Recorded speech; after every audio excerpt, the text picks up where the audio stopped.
উৎকণ্ঠায় ঢোক গিলতে ভয়ে শির দ্বারা বেয়ে ঘাম চুয়ে নামছে।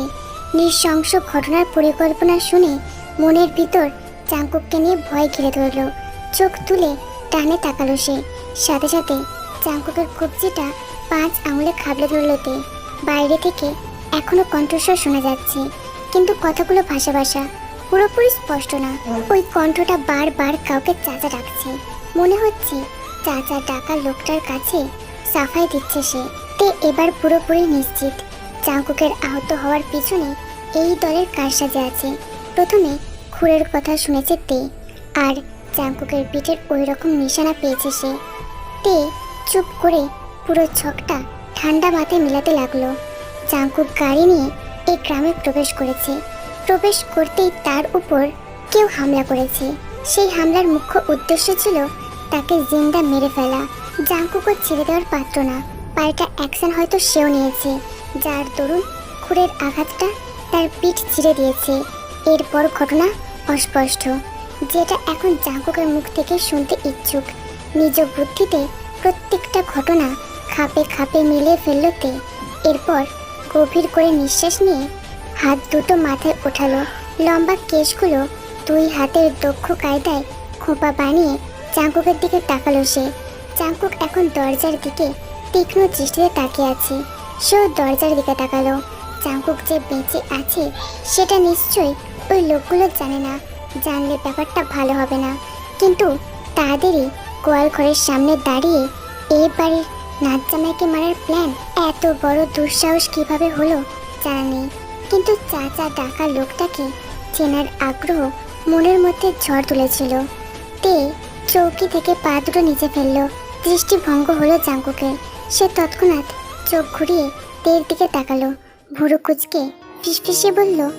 চাঙ্কুকের দিকে তাকালোতে তার 2 চোখের মনেতে দৃষ্টি রেখে গালে হাত রাখলো। নির্ভয় কণ্ঠে আশ্বস্ত করে বলল, আসছি। গাল ছেড়ে উঠে দাঁড়ালোতে গায়ের শাড়িটা ঠিকঠাক করে ধীর পায়ে এগোতে লাগলো। দরজার অনেকটা কাছাকাছি যেতেই হঠাৎ কিছু একটার সাথে হোঁচট খেল সে। না চাইতেও মুখ দিয়ে উহ আওয়াজটা বেরিয়ে পড়লো। সঙ্গে সঙ্গে দামাল পায়ে ধূপধাপ কিছু একটার আওয়াজ হলো। প্রথমে কিছু বুঝতে না পারলেও শেষে চৈতন্য ফিরে পায়। অমনি দেরি না করে তাড়াতাড়ি দরজা খুললোতে ঘুটঘুটে অন্ধকার চিরে কাউকে দেখতে পেল না। কি তাজ্জব ব্যাপার! বাইরে এখন কেউ নেই। কিভাবে সম্ভব? দরজায় 2 দাঁড়ে দাঁড়িয়ে থাকলে হঠাৎ পিছন থেকে চাঙ্কুক বলল, লাভ নেই, ভেগেছে। মুখ ফেরালোতে অন্ধকারের যতদূর বোঝা যায় তাতেই চাঙ্কুকের অভাবটা ধরতে পারল। ছোট্ট একটা ঢোক গিলল। এরপর তার কাছে এগিয়ে গেল সে। চাঙ্কুক মেঝে থেকে উঠে চৌকিতে বসলো। শুধু শুধু উঠতে গেলে কেন? পায়ে ব্যথা পেয়েছো না? তে কোনো জবাব না দিয়ে জিমিনের দেওয়া শার্টটা বালিশের কাছ থেকে আনলো। তের হাতে নিজের ভালো শার্ট দেখে জিজ্ঞাসা চোখে তাকালো চাঙ্কুক। সরু চোখে অকপটে বলল, আমার শার্ট এখানে কিভাবে আসলো? প্রশ্নটা শুনে শার্টের ডান স্লিভসটা এগিয়ে ধরলো তে। স্মিত হেসে বলল, আমার ব্যাগেই ছিল, বুবুকে বলে ব্যবস্থা করিয়েছি। চরম আশ্চর্য হয়ে শার্টটা পরে নিল চাঙ্কুক। স্লিভগুলো কোটাতে কোটাতে গোয়ালঘর থেকে বেরোলো। তে আগে ভাগে বেরিয়ে গেলেও সে চারপাশ চোখ বুলিয়ে তারপর বেরোলো। উঠোন পেরিয়ে যেতেই অনেকগুলো জুতোর ছাপ দেখতে পেল।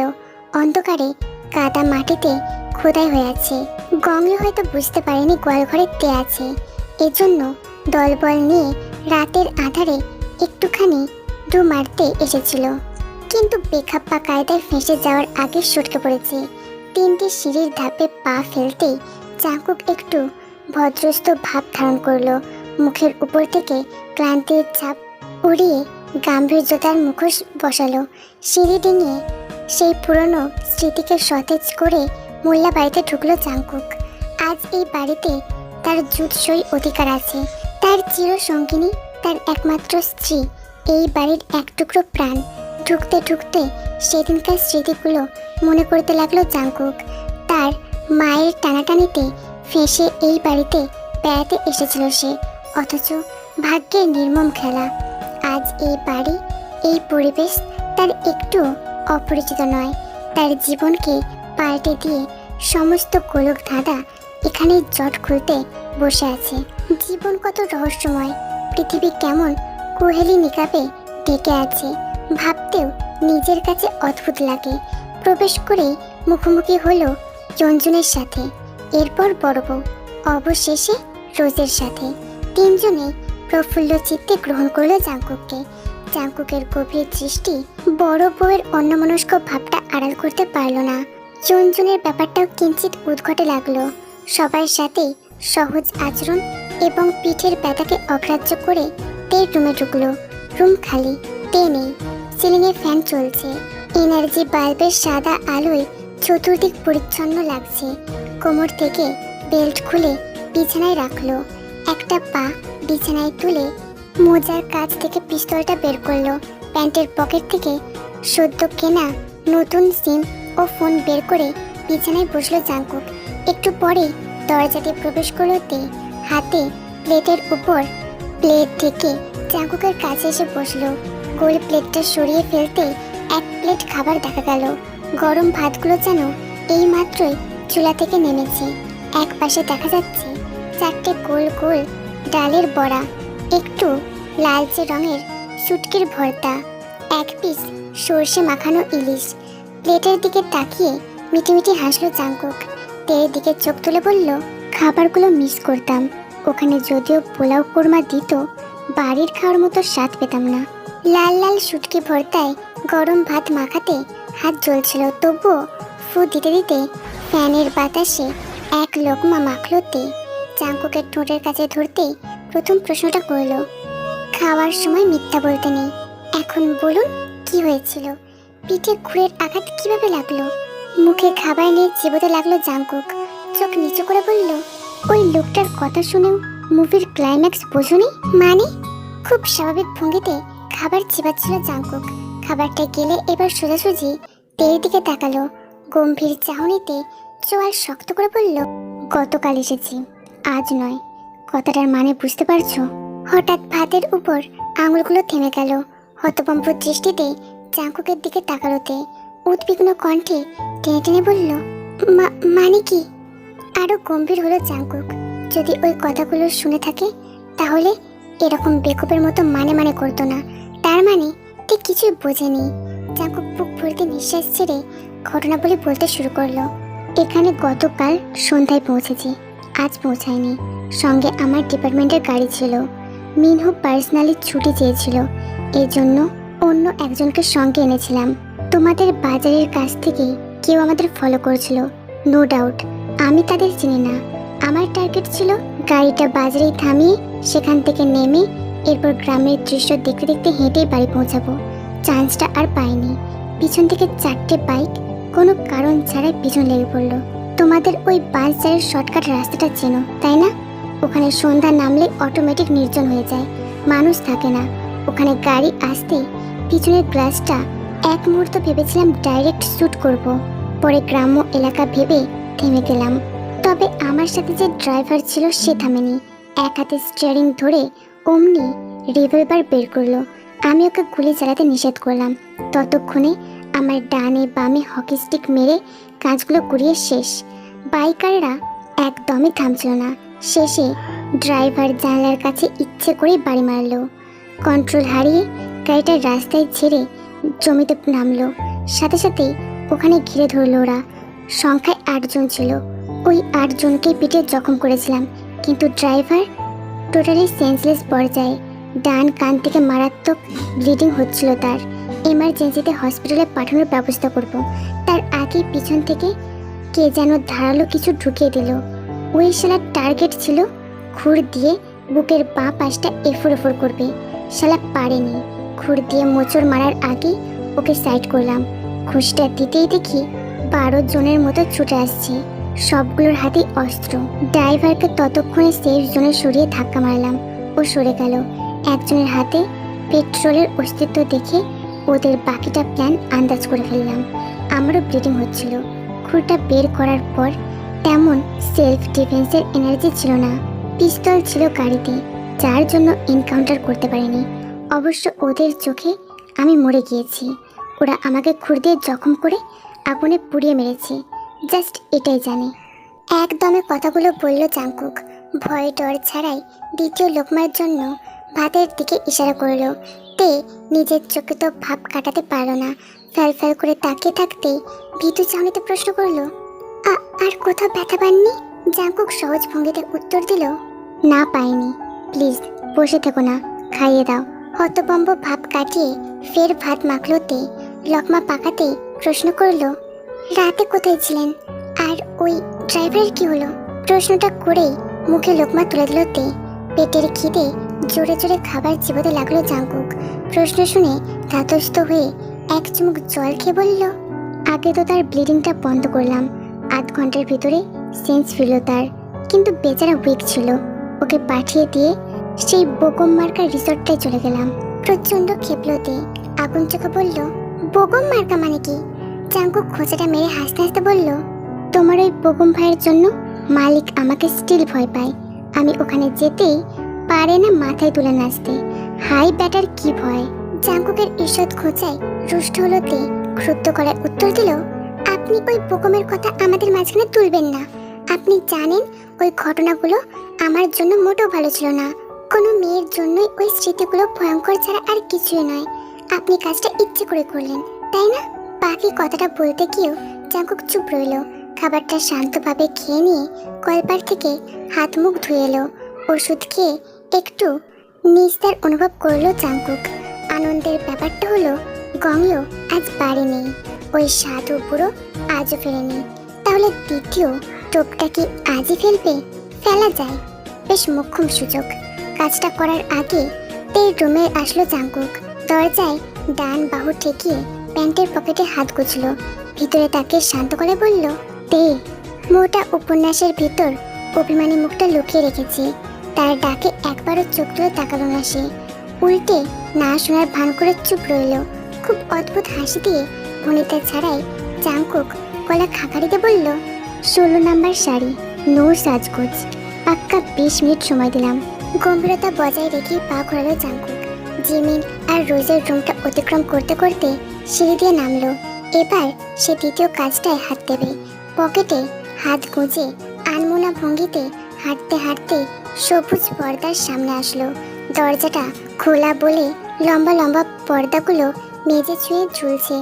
জাঙ্কুক পকেট থেকে হাত বের করে সৌজন্য গলায় বলল, বড় মামি, আপনি কি জেগে আছেন? হঠাৎ ভিতর থেকে পায়ের আওয়াজ শোনা গেল। চোখের পলকে ঝুলন্ত পর্দাটা দুই পাশে সরে গিয়ে মাঝখানটা ফাঁকা হলো। জাঙ্কুকের মুখোমুখি হলো বড় বউ। অনিচ্ছুক হাসিটা টেনে টুনে ঠোঁটের কাছে ঝুলিয়ে ঠান্ডা মেজাজে তিনি বললেন, আরে বাবা, তুমি ঘুমাওনি? এসো এসো। আমার তো রাতে ঘুম আসে না বাবা, এই জন্য বসেছিলাম আর কি। জাঙ্কুক সপ্রতিভ হাসি দিয়ে বড় বউয়ের পিছু পিছু বড় বউয়ের বিছানায় বসলো। বড় বউ এবার তার মুখোমুখি এসে বসলো। জাঙ্কুক যেন অন্তর্দৃষ্টি দিয়ে বড় বউয়ের অবস্থা পড়তে পারছিল।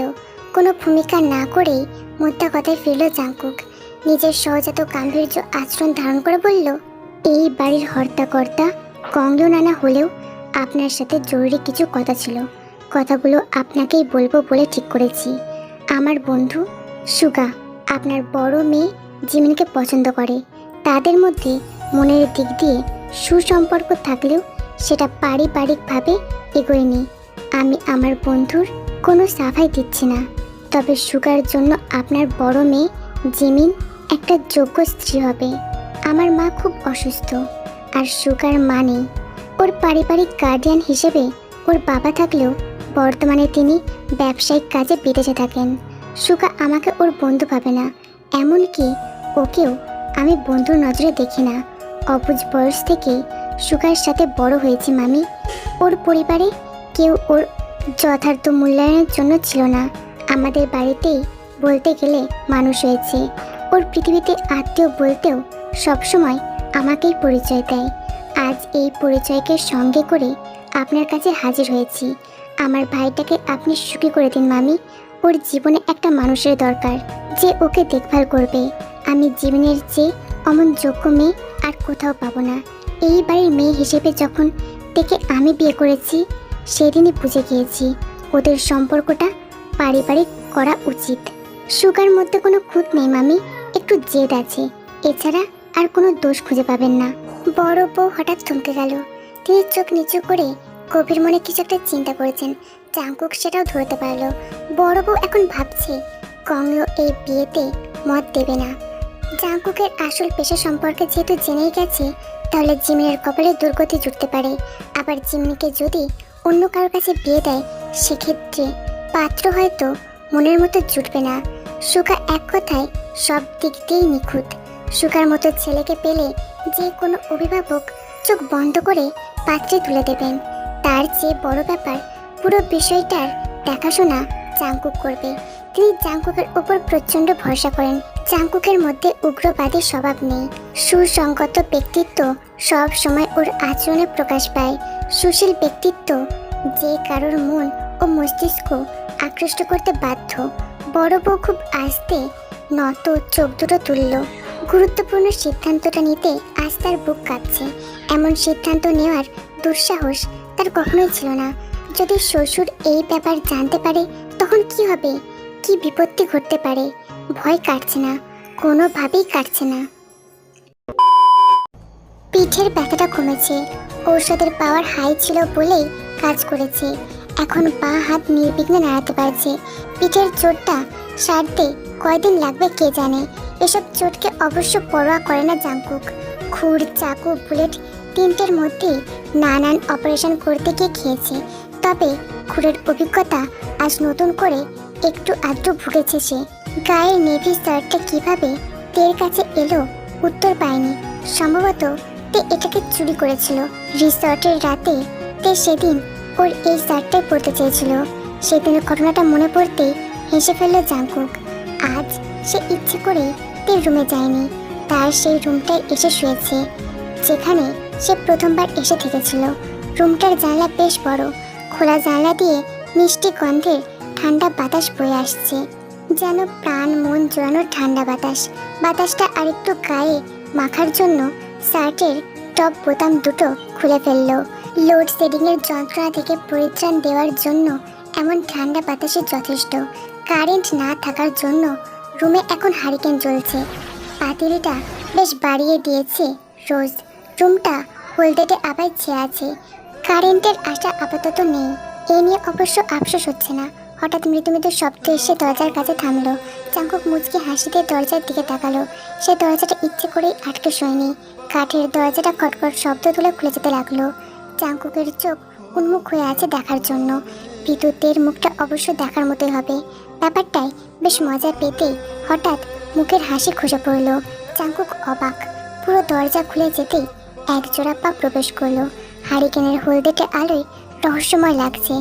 অদ্ভুত শোভায় সজ্জিত হয়ে আগমন করেছে। গাঢ় নীল শাড়ির আঁচল পাকা মেঝেটা ছুঁয়ে আসছে।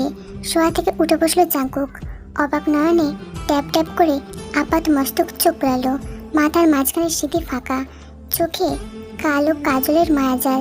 চিকন নাকটার নিচে আদুরে ঠোঁট দুটো লজ্জায় কাঁপছে। নীল শাড়ি পরোয়া তে দুরু দুরু বুকে হাজির হয়েছে। মখমলে নীল ব্লাউজটা কোমরের দিকে একটুখানি টানল সে। কোমরের অনিচ্ছুক ফাঁকাটা জর্জেট শাড়িতে দেখা যাচ্ছে। হাঁটুর কাছে লম্বা চুলগুলো খোলা। জানলার বাতাস পেয়ে উঠছে। বিছানা থেকে নেমে এক পা দুপা এগিয়ে আসলো জাংকুক। বাতাসে তার জেলহীন চুলও অবাতে উঠছে। তিনি নিজের সম্পূর্ণ দূরত্বটুকু ঘুচিয়ে জাংকুকের কাছে আসলো। পেটের কাছে মুচড়াতে থাকা হাত জোড়া হুট করে খুলে ফেললো। আঙুল সোজা করতেই সামনে থাকা মানুষটার দিকে হাসি দিয়ে তাকালো। নেভি শার্টের দিকে চোখ নামালো তে। আট শার্টের নিচে থাকা বুকের দিকে তাকিয়ে কল্পনা করলো। বুকের দুই পাশটায় দুটো হাত রাখলো তে। আস্তে আস্তে মাথাটা বুকের মধ্যখানে রেখে দিল। চোখ বন্ধ করে আঙুলগুলো খামচে ধরলো শার্টটা। গর্বিত ভঙ্গিতে নরম গলায় তে বলে উঠল, আপনাকে পাওয়া আমার জীবনের সার্থকতা, আমার সৌভাগ্য। আমি এমন একজন মানুষকে পেয়েছি যাকে চোখ বন্ধ করে বিশ্বাস করতে পারি, যার কোনো কথাই আমি ফেলতে পারি না, অমান্য করতে পারি না, কোনো দিনও তার প্রতি ন্যাকা অভিমান করতে পারি না। আপনি আমার জিমিন বুবুর দুঃখটাও দূর করে দিলেন। বুবু আমার কাছে খুশিতে কথা বলতে বলতে কেঁদে ফেলেছে। আজ কতগুলো দিন পর বুবুর চোখে হাসি খুশির কান্না দেখলাম। আপনি বলুন, আপনাকে কে কে না ভালোবেসে থাকবে? কার সেই সাহস আছে আপনাকে না ভালোবাসার? আপনি নিজেকে এমনভাবে প্রকাশ করেছেন, মানুষকে আপনি নিজের প্রতি ভয়ঙ্করভাবে টেনে নিয়েছেন। আমার চারপাশ জুড়ে এমন দেওয়াল বেঁধে দিয়েছেন যেখানে শুধু আপনার নাম, আপনার শক্ত পরিচয় আটকে আছে। সেখানে জন চাংকুক নামে সীমাবদ্ধ। ওই নামের পাশে আমার পরিচয় যুক্ত হওয়াটা আমার তো ভাগ্যের। ঠোঁট কামড়ে নিজেকে সামলালোতে কণ্ঠ দিয়ে আওয়াজ বের করা যাচ্ছে না। ভিতর থেকে কান্নার দলা উথাল পাতাল করছে।